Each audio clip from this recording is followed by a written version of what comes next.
The road to your G2 license.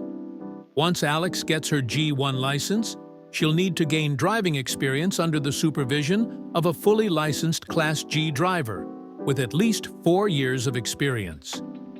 After meeting the minimum waiting period of 12 months, or 8 months if she successfully completes a beginner driver education program, Alex will be able to schedule her G2 road test. She can book the appointment online or by phone through the Drive Test Center.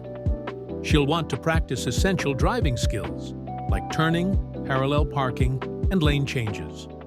It'll help to get familiar with her local area, to understand local traffic flows, road layouts, and nearby highways. Before the test, she'll also make sure her vehicle is in good working order.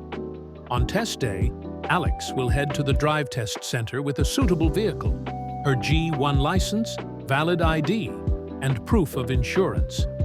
The examiner will assess her driving in real-life scenarios and ask her to complete a variety of driving maneuvers, such as right and left turns, lane changes, roadside stops, and parallel parking.